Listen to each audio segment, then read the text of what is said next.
We are joining Geralt across the continent to reclaim that.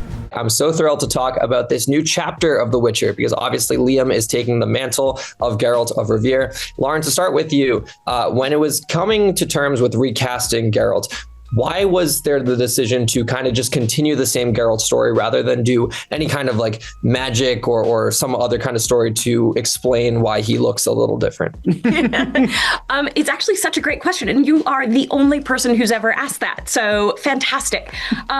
Because our story from season 1 was so important. It was about Geralt, Ciri, and Yen, this found family, and Jaskier, obviously, finding their way together, becoming a family, being pulled back apart, and then having to basically just like crawl through hell for several years to find their way together again.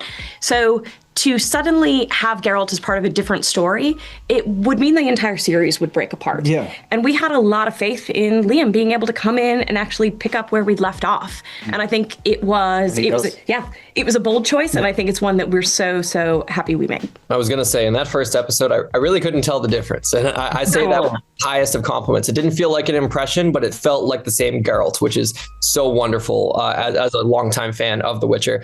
Joey, to talk to you about Jaskier here, he seems to have lost some pep in his step this season. How have the events of season 3 affected him, even as he stays by Geralt's side? I mean, the man is, I think it's fair to say that you have dumped quite a lot of trauma on him over the years and over the seasons. He's gone through a tremendous amount of hardship and I think what I wanted to try and bring to the character in season 4 and indeed in season 5 was to try and keep the light that's in him. That's perhaps one of his greatest powers, is to try and keep the morale of the group around him up, to keep Geralt going, to keep this challenging journey going, and then look what happens when that light is removed and when that light is tested. And that to me was something that I really enjoyed about the scripts, that it was yes, you can see him almost trying to joke in the hopes that it will work, but it's something's not clicking because the world has changed, the continent has changed, and now they're faced with the greatest threat to not only this world, but very potentially many others. Very much so. Lauren, we already know that the show is ending with season 5, and you shot those 2 productions back to back. I heard you guys wrapped filming only a couple of weeks ago. Yes.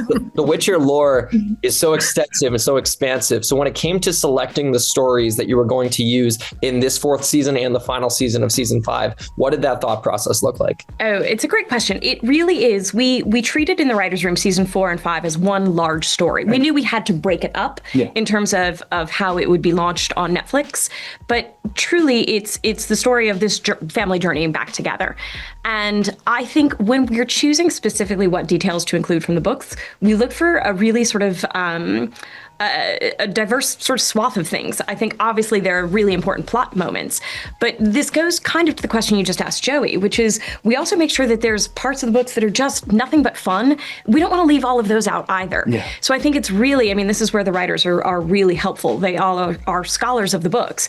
Everyone brings in their most, sort of their favorite stories, their most important passages, and we go through and we choose. And at the end of the day, it has to be 16 narrative episodes that feel cohesive. It sort of feels like season 4, part 1 and 2. Yeah.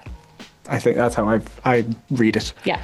Well, also just because we've been shooting it for 17 years. So it feels like that. Yes. I was going to say there is a very nice sense of adventure of the week in season 4. So I think that's lovely to hear. Oh, fantastic. That's great. Awesome. Well, that's all the time I have, guys, but thank you so much for your time. Congrats on another successful season of The Witcher. Thank you, my friend. Thanks so much, Liam. You did not mention anything about an ominous graveyard of death.